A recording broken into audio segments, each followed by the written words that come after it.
At this point, we're all aware in some capacity that fashion has a major impact on people and the planet, whether it is the textile waste and where textiles end up in the landfill and the production behind our garments, how many hands it touches, how much waste is in the supply chain. The back end side of the industry is becoming more and more front-facing as people are having these conversations. You know, the industry is definitely responsible for a really intense amount of global carbon emissions, and the industry itself is built on that single use where you buy something, you wear it a couple times, you throw it away. And that has been the model for the last few decades. And it continues to accelerate negative impact on our water, on our resource usage, on just so many elements. And Fashion Revolution is really working on trying to create more awareness around the data, which is something that more and more people are needing because there's still a lot of mystery. It touches so many people. It impacts women. It impacts countries all over the world. And we're just starting to really pressure the conversation around what is the impact of fashion, and we need to take it seriously. In 2013, the Rana Plaza disaster, where a building collapsed and killed 1,000 garment workers and injured more than 2,500 in Dhaka, Bangladesh, spurred global outrage. The catastrophic event inspired fashion and design professionals Carrie and Orsola de Castro to create Fashion Revolution, an international nonprofit organization spanning over 92 countries, dedicated to mobilizing citizens, industry, and policymakers through research, education, and advocacy work. In the United States, Fashion Revolution U.S.A.'s mission is to bring thousands of stakeholders and volunteers across the fashion industry and textile supply chain together to help create an inclusive U.S. fashion system that conducts business ethically, regenerates the environment, and produces responsibly.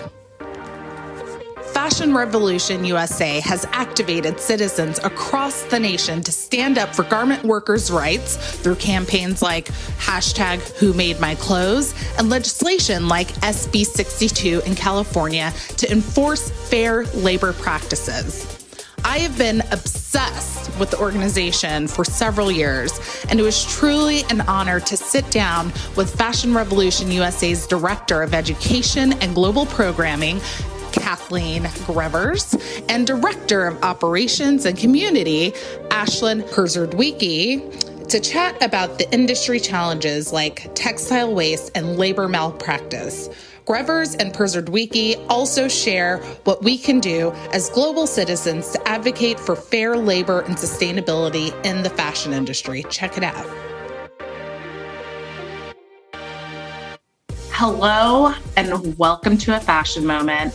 I am so excited to have the folks here from Fashion Revolution. I've been following their work, their advocacy work, and all of the amazing initiatives that they have going on for the fashion industry to hold us accountable. I mean, there's so much going on. But anyways, we'll get into that.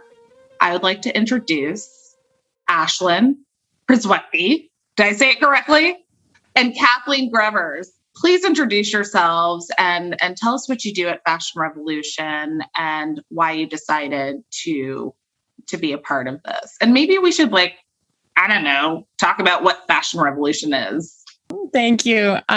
So Ashleyn and I, we work as director levels within Fashion Revolution U.S.A. And so I am from the Boston area. I started with Fashion Revolution when I had received a research grant to travel into other countries and understand fashion education.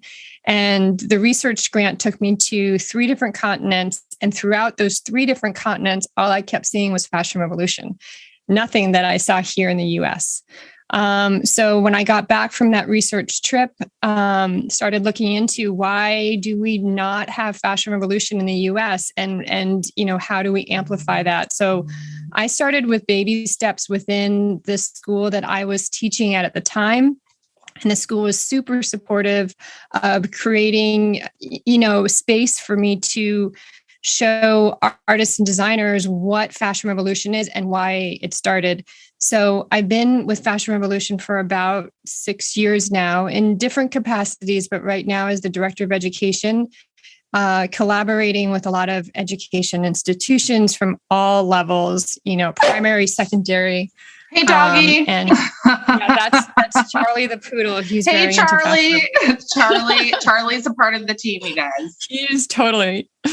But yeah, so that's a little bit about my background before we jump into what Fashion Revolution is. But I'll hand it over to Ashleyn.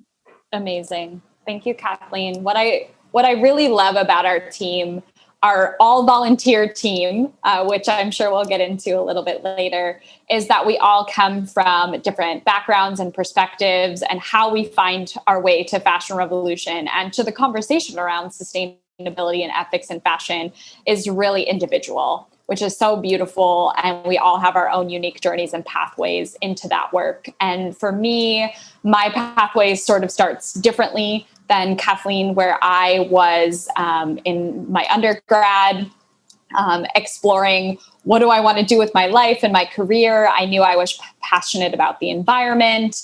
I cared about social change. I also was highly creative. And so when I was pulling all of those elements together, I found all of my majors aligning at the intersection of social justice, environmental education, and design and costumes.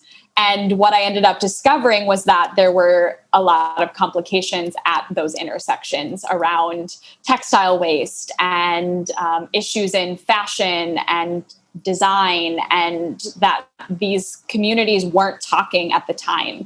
And so I decided to dive deeper into that for my research in my senior thesis, and just do what I could on my campus and in my community to educate on these things that I was learning that nobody was talking about. I'm from the Midwest, I'm in Minneapolis, and at the time, not enough people were even in this conversation at the time. And so right when I graduated was the Rana Plaza garment factory collapse that happened in Bangladesh, which is actually the impetus for starting the movement of fashion revolution. And so it was the perfect timing for me to see an opportunity for me to take action in some way. So I also started as a volunteer in my community, hosting events and just trying to get the word out about something that I was just devastated to have discovered in my journey. And so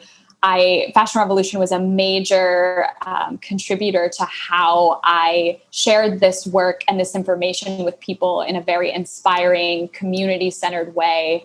And it was so beautiful to be connected to the community. And so I've since then moved around in my role. I was the Midwest coordinator, and now am the director of operations and community, and get to work with our amazing volunteers and directors and core team to really just keep growing and building the movement that's been happening over the last 8 years.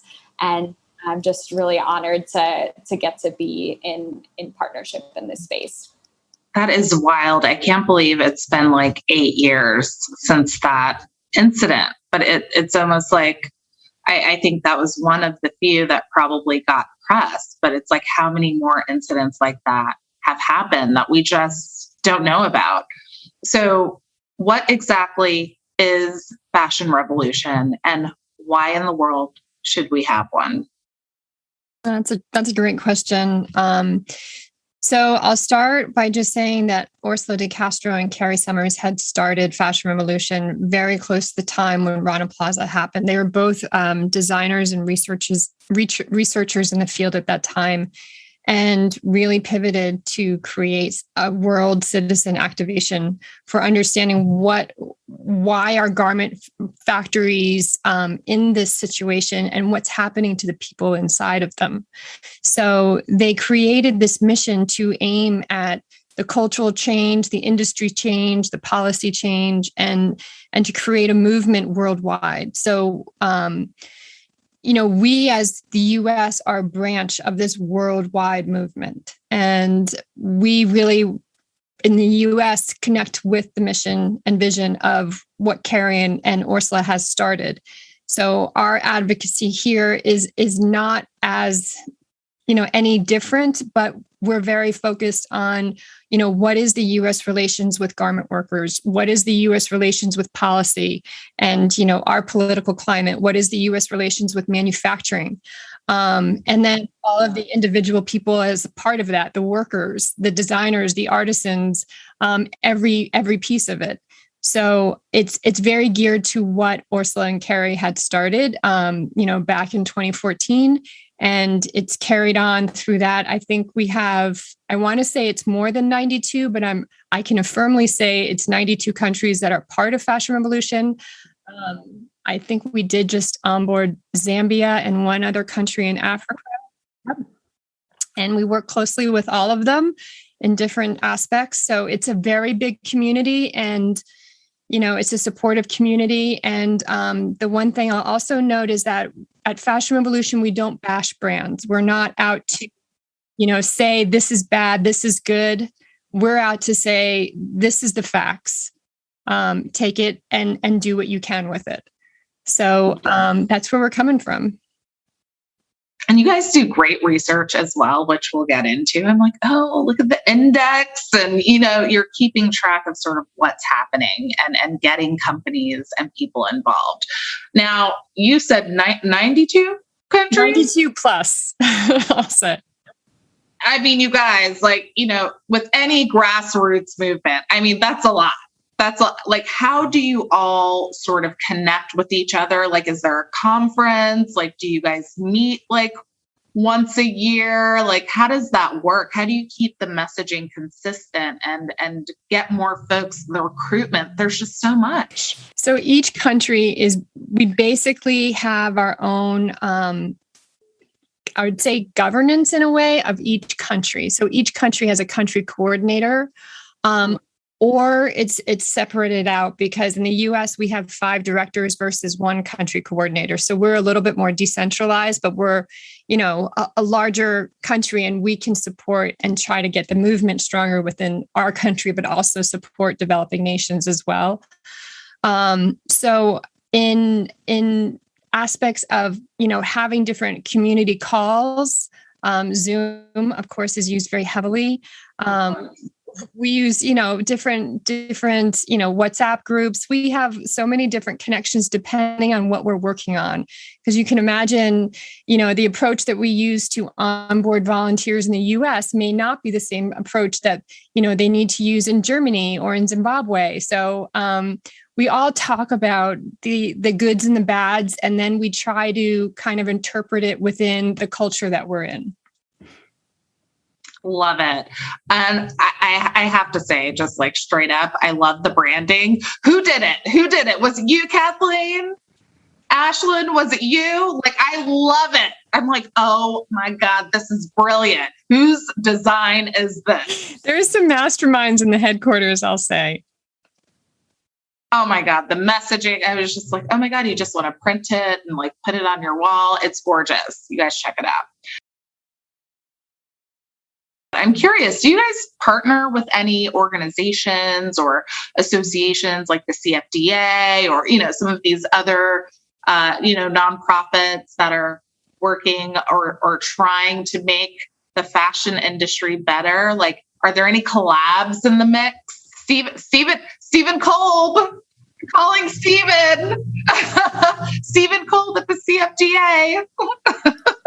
Yeah, I think that Fashion Revolution as a global movement, and then as Kathleen so beautifully said, all of the different countries, partnerships and collaborations are a core component of everything that we do.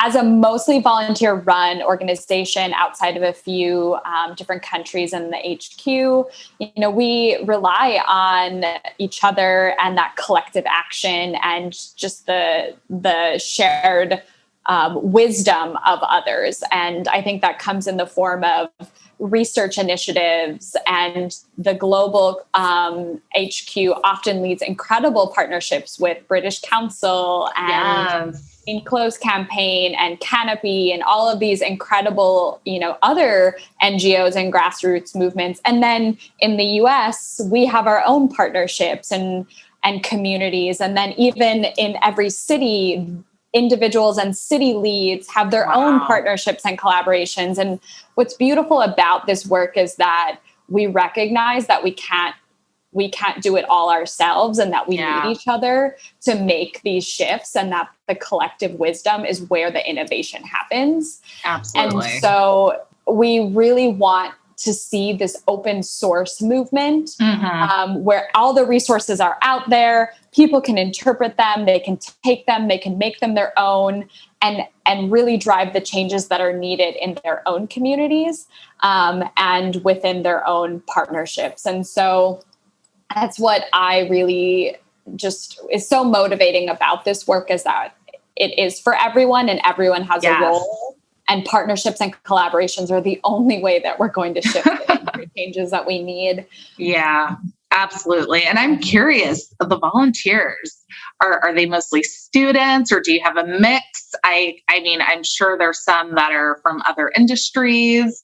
Who are your volunteers at Fashion Revolution? Kathleen, do you want to speak to the global? Sure. So the global volunteers are really people that come from many different aspects. So yes, the majority is from design and artistry, but we have some really strong people within manufacturing too. And the onboarding of more, of the data centric, of the policy centric, aspects. We, in the US, we gear towards a lot of people who want to be a part of Fashion Revolution in any capacity. So I chariot the student ambassadors and help them with, what they want to do on their university or college institution. I work with high schoolers. I work with middle schoolers. We're trying to engage more with parents. So, those volunteers are pretty a full breath. Yes. Woo, Gen Z. Yeah. Go Gen Z. I tell you, they're not playing games. They are not. Gun control, climate, we don't have time. Mm-mm. I love it.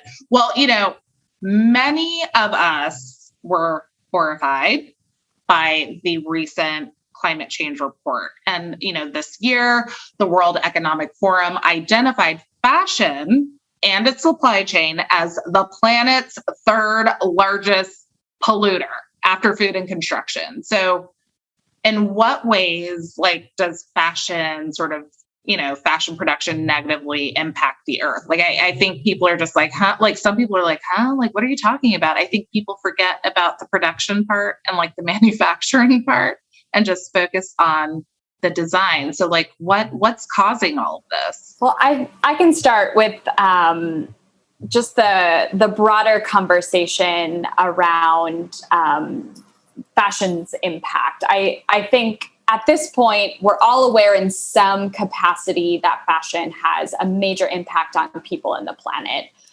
Whether it is, the textile waste and the where textiles end up in the landfill, and the production behind our garments, how many hands it touches, how much waste is in the supply chain development, and just the back end side of the industry is becoming more and more front facing as people are having these conversations. The industry is definitely responsible for a really intense amount of global carbon emissions, and the industry itself is built on that single use where you buy something, you wear it a couple times, you throw it away.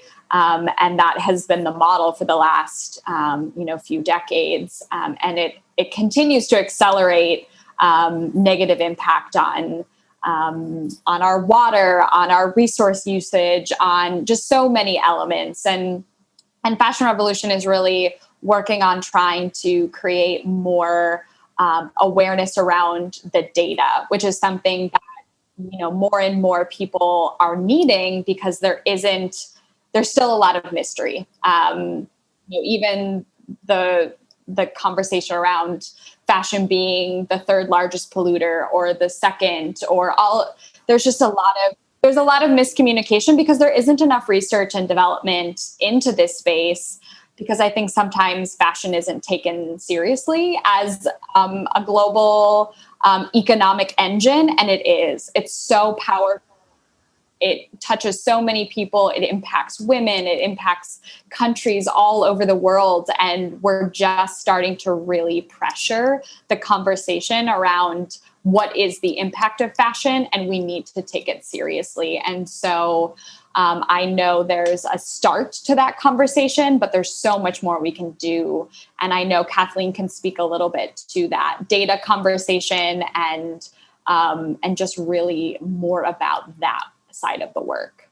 So there's the unsexy side of fashion, right? There's the side where you're not, walking down the runway and you're not watching, Comme des Garçons' next collection. And there's the piece of it that I think, as Ashleyn pointed out, that we don't consider. And those are the foundation pieces. So when someone says, we're the second, we're the first, we're the third, largest polluter, if there's not exact citation evidence of it, then all it does is go into this, black hole of, well, that was a, misconception. And then the whole idea of it is just pushed away and not considered again.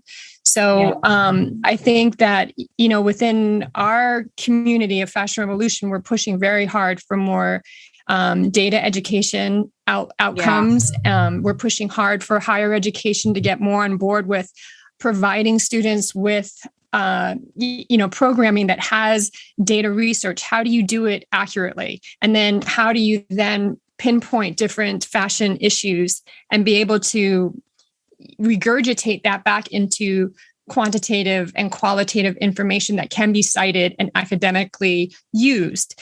So I think that piece of it, the unsexy side of it, including policy, including government activism, all of that needs to be more of a model for higher education in these, glamorous fashion departments where students are pushed to create collections, one-off collections, and then, what happens next? So if we're not providing more of these resources, then we're going to continue the cycle, because that's the foundation of creating a circular economy is the business, the policy, the data, all of the research. So hopefully that'll come to fruition soon. You know what, guys, I have to ask, because there may be some listeners out there who may not know, but what in the world is a carbon emission, and why should we care about that? Not everyone knows. They're like, carbon emissions, okay. There, some people don't. I'm asking for you guys. I'm asking for those of you out there who may not know. So it's basically how emissions are released into the atmosphere. And I am not a scientist, so I am not going. All good. Basic is cool with us. The idea is that you can actually capture data on how much of fossil fuels, coal, oil, how much is that released into the atmosphere, and what is that component of greenhouse gas? So that is what's destroying the planet, and that is what we're really focusing on with everything on this earth. And how do we regenerate that and not just sustain that? We can't sustain. So how do we regenerate that? So, from a very non-scientific point of view, that's what it is. Now thank you so much, because I know some folks out there are like, what's a carbon? We want you to keep listening and know what we're talking about. So I would love to know what inspired Who Made My Clothes? I thought that was a fantastic campaign. And also just what are some of the questions that we as consumers should be asking ourselves when we buy clothing? Yeah, I think this kind of leads really brilliantly from your last question about, what is carbon emission? There is a lot of lack of transparency about the supply chain of fashion. A lot of us just go to the store and say, oh, look at this lovely, XYZ, without really thinking about where it's from, what's the process behind it, who made it, what's its impact. And Fashion Revolution was really built on that concept of transparency. So when the Rana Plaza garment factory collapse happened in Bangladesh in 2013, 1,100 individuals lost their lives who were working in the garment factory. And this was not the first or the last of these really tragic industrial disasters that happen around fashion. And so Carrie and Orsola really used that as the first conversation piece in starting Fashion Revolution and asking individuals to get curious. Who made my clothes? What's the story behind it? And really pushing for that awareness that there are people behind the things that we own, and it's not just a machine. And there's so many stories and just hands that touch our clothing, and just love and art that is put into the making of our things. And we've lost that human-centered connection with our clothing. And when we're not connected with the things that we own or that we buy and wear, it's easier for us to just throw them away or not regard all of the elements that go into it. And the campaign around Who Made My Clothes was also to activate citizens to ask brands, tell us about your supply chain. Who made my clothes? Who do you even know your supply chain as a brand? And really just having that open dialogue conversation with a brand that you really love, and providing that opportunity for human-centered connection that we all really authentically want and need in our life. And so every year, that is the core of the Fashion Revolution Week campaign. And it is just, I think, the core center of the movement of advocating for the people behind the things that we wear.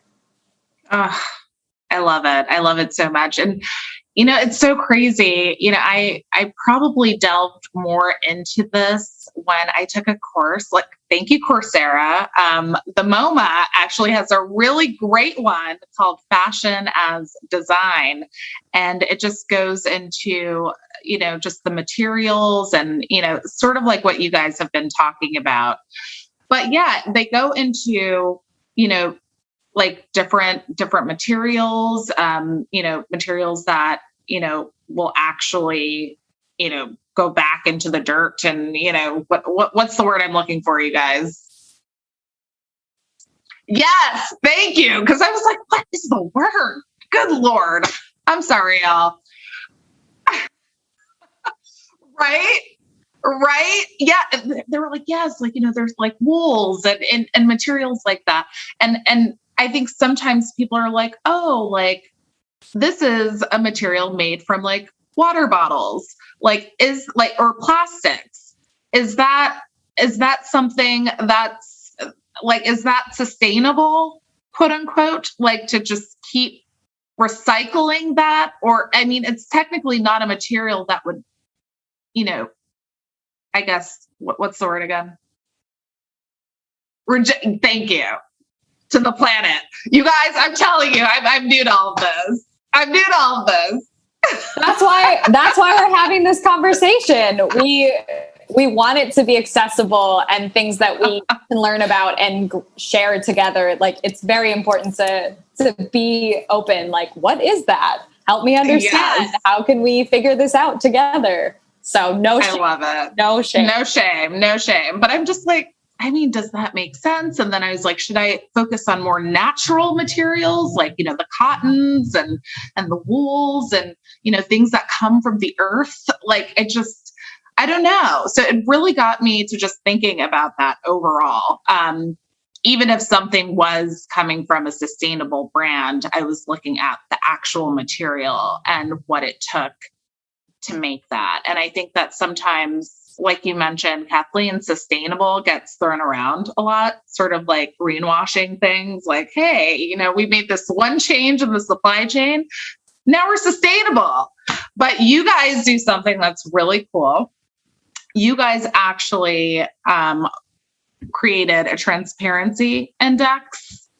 So I'm sure the reason Kathleen and I paused is that the we is really focused and centered in the global headquarters in the UK for the Fashion Transparency Index. So we at Fashion Revolution USA we don't have our own Fashion Transparency Index report, although we would love to work on that. So Kristen, you got to help us with that.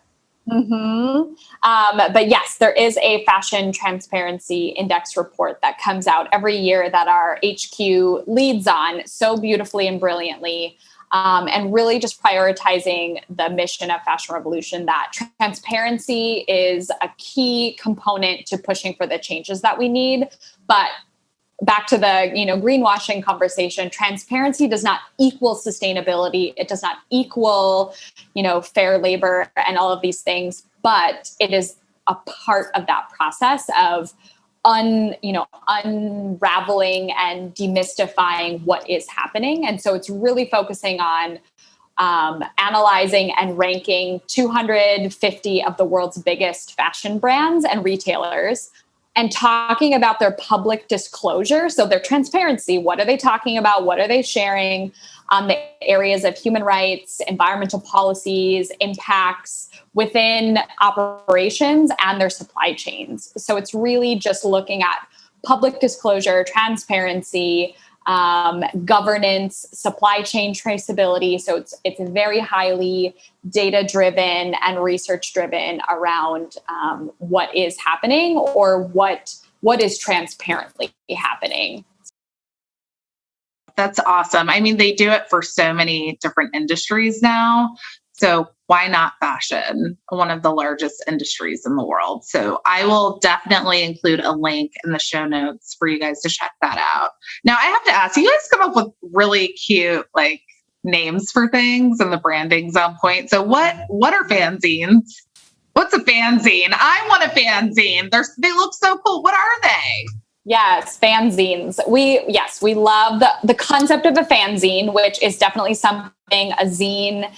Many industries use this, using it as a tool for communicating the mission, using art and research and collaboration. It's these beautiful, annually made small magazines that are crowdsourced by the community, made for the community, highlighting artists and designers and researchers, and just really advocating for our personal mission of, a more fair, clean, and just fashion industry. So Fashion Revolution UK partners with various different artists and poets and does calls for submissions to really just engage community leaders from everywhere, not just in fashion, but other individuals who can mobilize and use their voice for change. And then to just really create these beautiful, inspiring pieces that you want to share with your friends, that you want to share with your communities, that you want on your coffee table, and really just use those as conversation pieces for the mission that we're also rooted in. And so we love our fanzines. Yes. Please go and check them all out, and maybe create your own, or, get inspired, write a poem, do some research, make a piece of art, do a craft. Whatever you are moved and called to do, that's what a fanzine is for. I love it so much. I love it. Now, I'm currently in the Washington, D.C. area in the U.S., and I know that here, at least, there are several lobbyists and associations that advocate on behalf of very large, companies, and I'm sure a lot of large fashion companies. So, I'm just curious. I know that you have a team that handles this, but are there any sort of like legislative hurdles that are currently that your organization is currently experiencing on the Hill? I know it can be pretty intense, and dollars push a lot of things, not only here, but just around the world.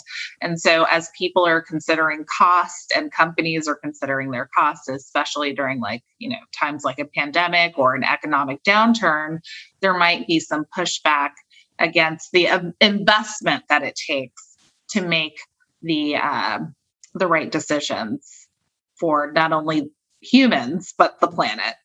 So I'm curious what kinds of challenges, if any, that you guys have currently been, running into. Yeah, I can start. The U.S. is still very early in its policy work around fashion specifically as the model currently stands. Although the idea of citizen activism and, citizen advocacy has been around for decades and various movements, fashion itself is, I think, newer to this conversation here in the U.S. I think Europe and other places are maybe further ahead than we are. And then at Fashion Revolution U.S.A., our policy team is just getting some momentum. And as you mentioned, dollars, yes, we're an all-volunteer team. So we just are bringing and building our community in a grassroots way around that. So obviously some hurdles are, personal money and ability to move these things forward. And right now in the US, I think not a lot of legislators even have fashion on their radar. Yeah. It's probably a new conversation to them. They probably aren't aware of the issues around how much waste is in the stream and some of the human rights violations and things. And often that goes back to that conversation around transparency, is that people think fashion is happening somewhere else in the world. Yeah. They don't think that they are a part of it or that they have responsibility in it or that it's happening here in our own backyard. And so I do want to give some, visibility to what's happening in the state of California right now, which is something Fashion Revolution USA has been focusing on, is SB 62, also known as the Garment Worker Protection Act. It's a bill that is in the legislature and is focusing on creating many needed protections for garment workers in Los Angeles. There's currently over 46,000 garment workers in Los Angeles, which is something a lot of people don't know about. It's one of the largest industries here, and California could potentially really lead the way for advocating for the rights of people who make our clothes, and so this particular effort around pushing this forward would really help protect garment workers and hold fashion brands accountable through shared liability and really ensuring that there's more fair wages and stopping this conversation around wage theft and ending what we're seeing as the piece rate system, which is something that not a lot of people understand either, is that a lot of garment workers are paid by the amount that they can create, the number of garments or pieces that are produced. And at a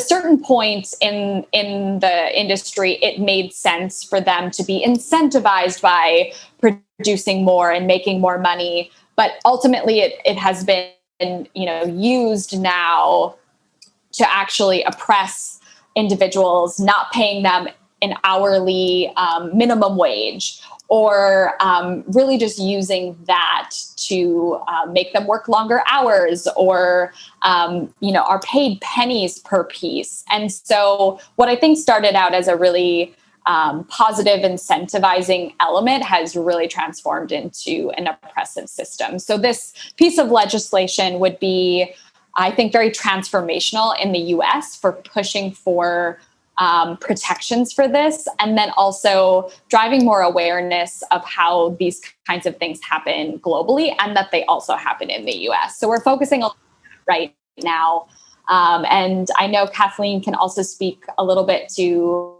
the Fashion Czar and some other opportunities for that global conversation. Well, I just got to say very quickly, I'm from California. And if you guys don't know about the garment district in LA, number one, check it out. But number two, it makes sense. I didn't know it was so large. I had no idea. Do you know approximately how large the garment industry or the garment workers are in LA? Like, I'm just so curious because I'm like, it's actually bigger than New York City right now. You're kidding me. Wow. Growing to the point where I'm getting emails constantly from, colleagues within the industry that are now relocating to LA.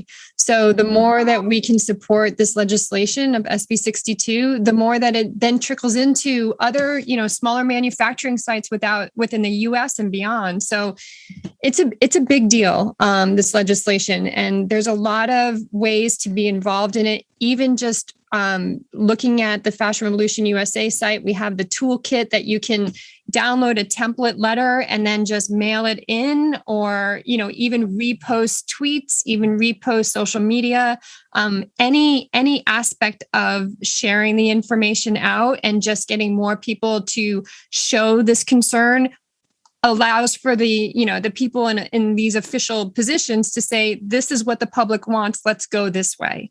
So any aspect of that would be so greatly appreciated.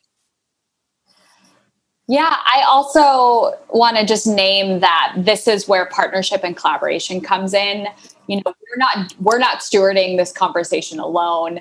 The Garment Workers Center in Los Angeles has really been the powerhouse behind pushing for supporting other organizations like Remake. It's going to be all of us coming together to really mobilize. And so every individual can have an impact, even if you're in Minneapolis, like I am, tweeting at the governor of California, or just like letting your friends know, hey, did you know this? Like, let's encourage XYZ to happen in Los Angeles, and making calls or writing letters or sharing social media posts. And there's so many small ways that make a really big momentum and movement happening. And now is the time.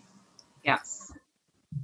And in reference to the workers, like, are we asking that their wages, be raised? Are we asking for demands in the workplace to curtail this abuse that's happening? Like, is there a list of things we need to demand? Let's go, Ashleyn. Let's go, Kathleen. We've got a toolkit that has been put together by those partnership orgs that we've talked about. We're all coming together to talk about what is in the Garment Worker Protection Act. And like I mentioned, there was some main highlights about ending that piece rate system.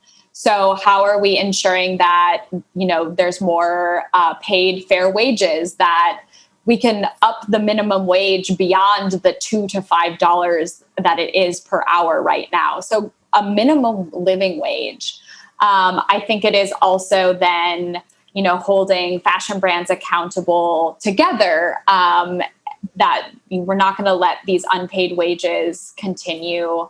And it's not just liability on the factories.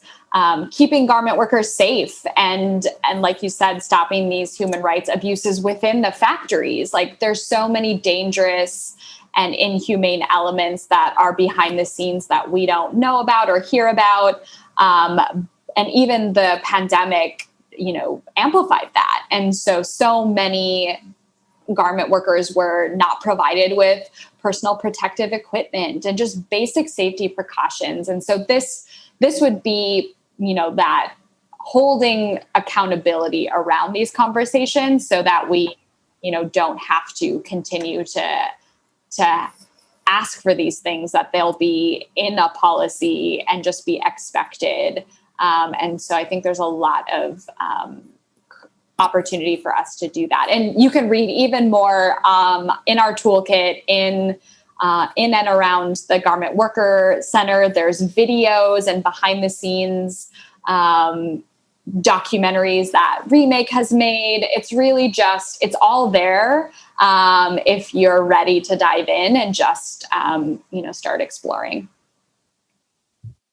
You will not be the same, you guys. You will not, you will definitely walk away completely changed with a new perspective. Kathleen, back to you. Yeah, I was going to mention, so two things. One is as far as what's happening on, the Hill and happening within Washington, we have this whole new cabinet. So we luckily have Jennifer Fisher Clay, who is an advisory with us at Fashion Revolution. She's in Washington, D.C. She's a lobbyist. She talks, within the classes that I teach at different universities, as well as different conversations that we've had at Fashion Revolution. She brings us this whole angle of policy and how, people can, from all walks of citizens, can be a part of the policy. But it was really important, this article written by Elizabeth Sagrin, calling for a fashion czar within this new cabinet, calling for a specific person on the Hill that is, giving some validity, as Ashleyn also put, that fashion doesn't have a value in many people's mindsets. So it gives validity, but it also gives these legislation pieces, just the understanding of how large the fashion industry is. And I mean, if you look at the people who even die cut the buttons and where does the thread come from? What are the farmers dealing with? It's an enormous industry. So if we could have that one person, or maybe two, but let's go for one for now, on the Hill directing these conversations, I think that we could get a much stronger foothold into getting the regulations, but also getting the support needed for all the actors and roles within the industry. Wow. That would be amazing. And thank you for that update. I'm like, ooh, we will be including her in the notes as well. So anything we can do to support her efforts here in the DC area and just around the nation, we will look into that. Really quickly on the worker front, is there a large percentage of these workers, at least globally, that are children?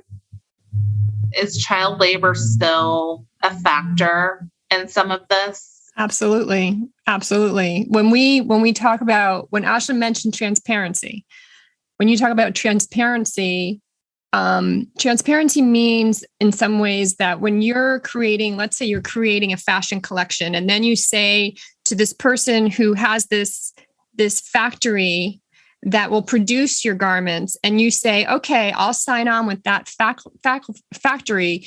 If that factory is inundated with a lot of production, they then outsource it.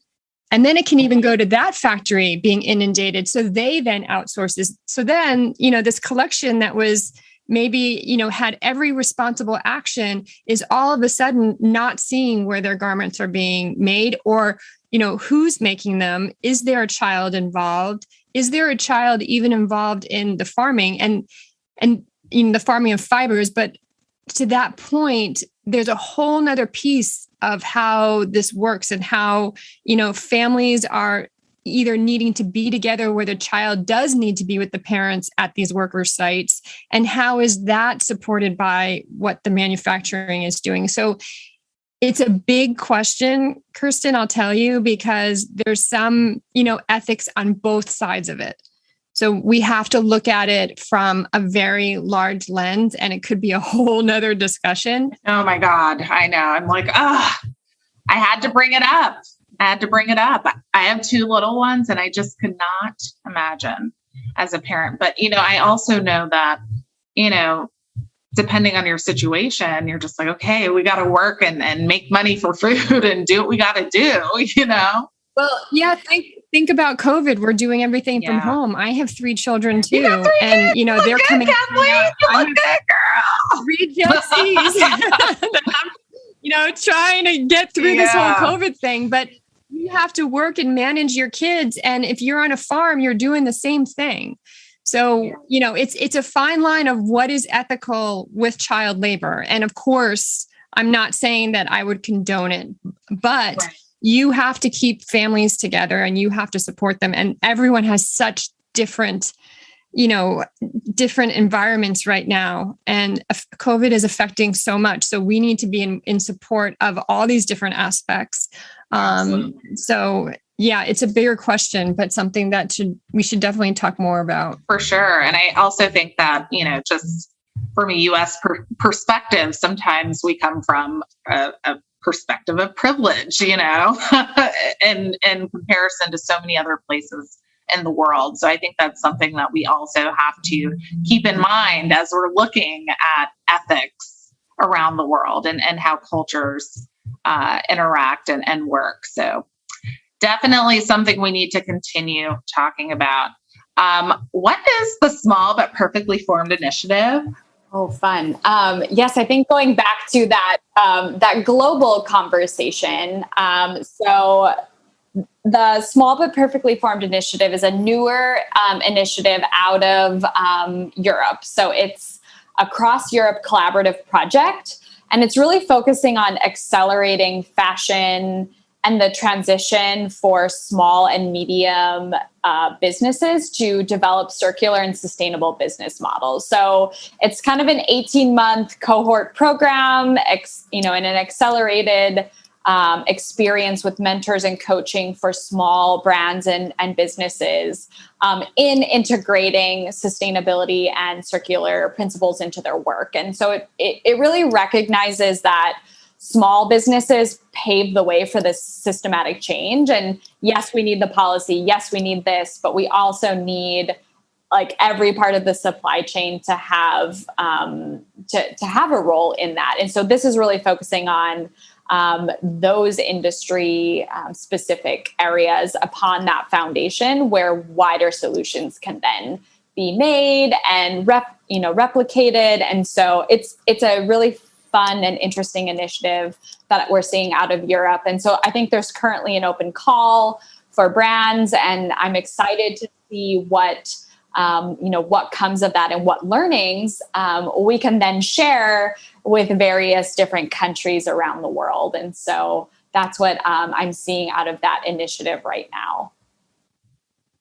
Amazing. So, I have to ask, what can we do? I mean, there's just so much going on. There's so many different areas that fashion and, fashion production impacts. What can we do here?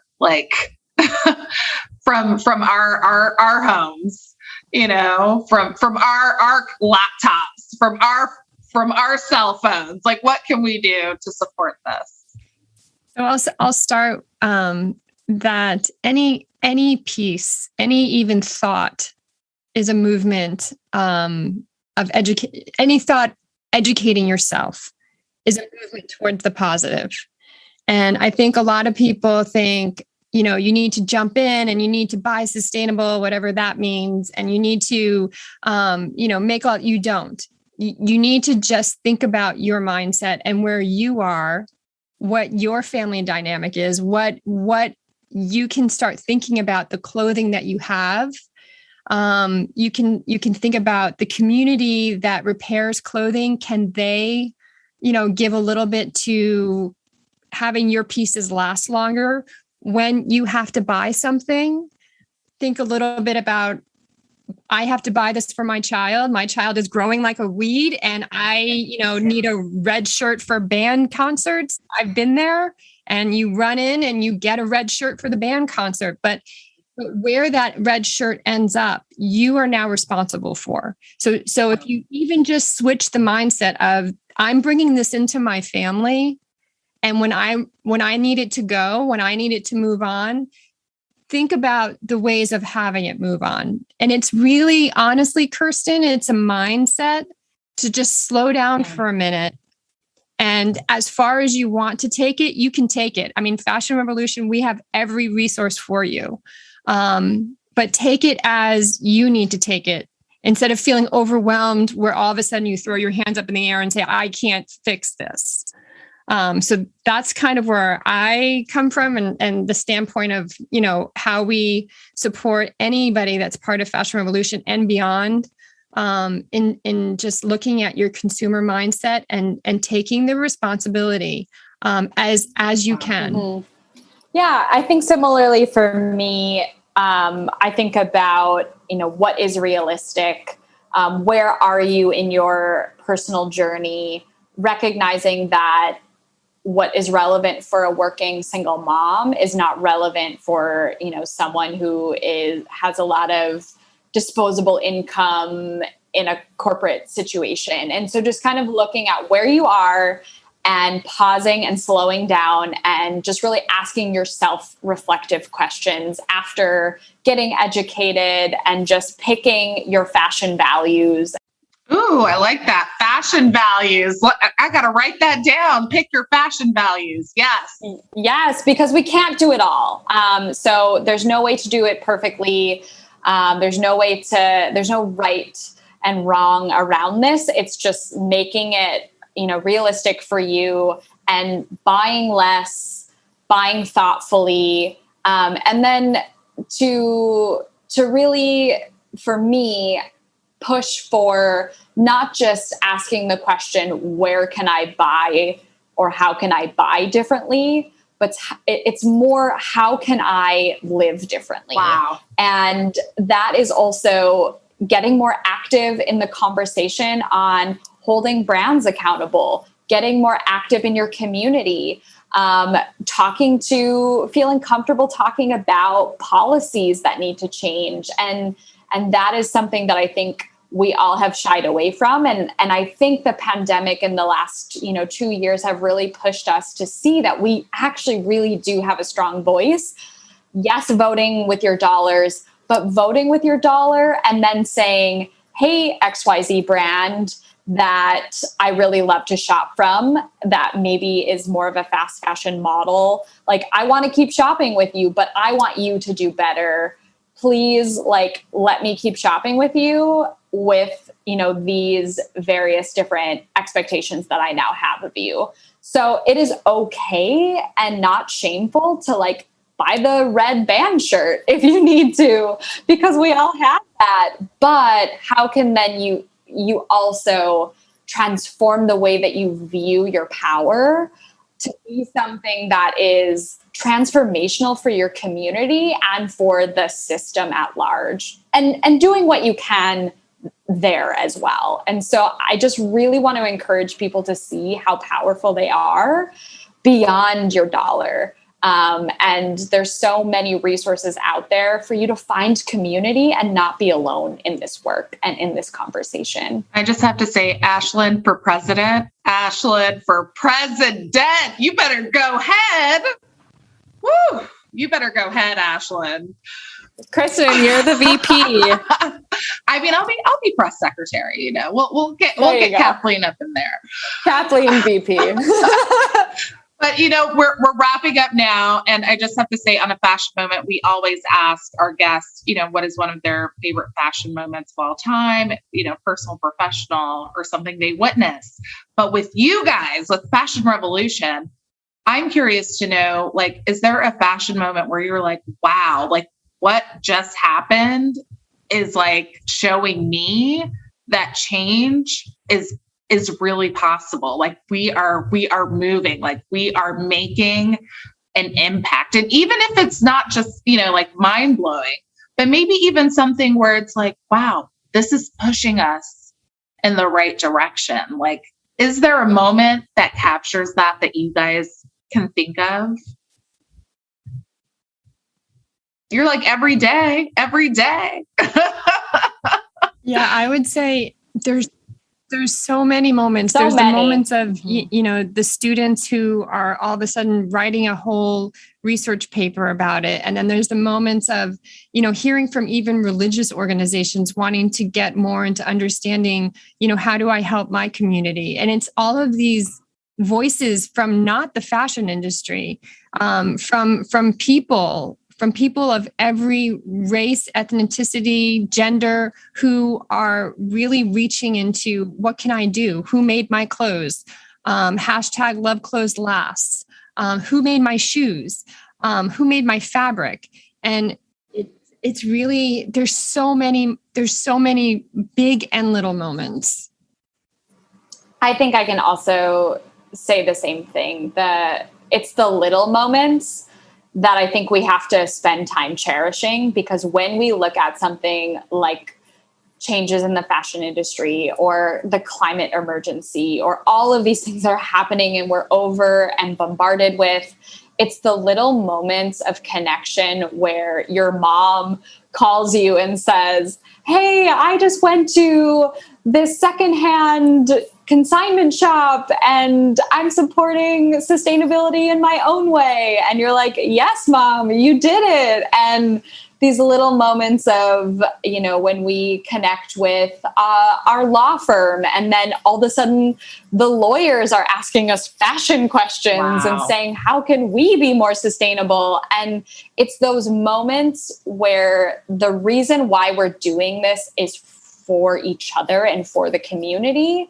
And that when we're in the really deep, hard, dirty, messy work, that is where the real magic is happening, is the collective community and the reason why we're doing it all. So I have to constantly remind myself the process is part of the transformation and a part of the reason why we do it. So I hope we all find those moments in this work as honestly maybe the most impactful and the most meaningful. Beautiful. Thank you so much for being on the show, you guys. First of all, I could talk to you guys all day. I just want to hear about this all day. Your work, Kathleen, and what she's got going on in her life. Ashleyn, I know you have a lot going on. So you are always welcome back on the show. If there's a new initiative or something you want to share with us, please come back. So thank you, thank you, thank you. Thanks for having us. It was an absolute delight.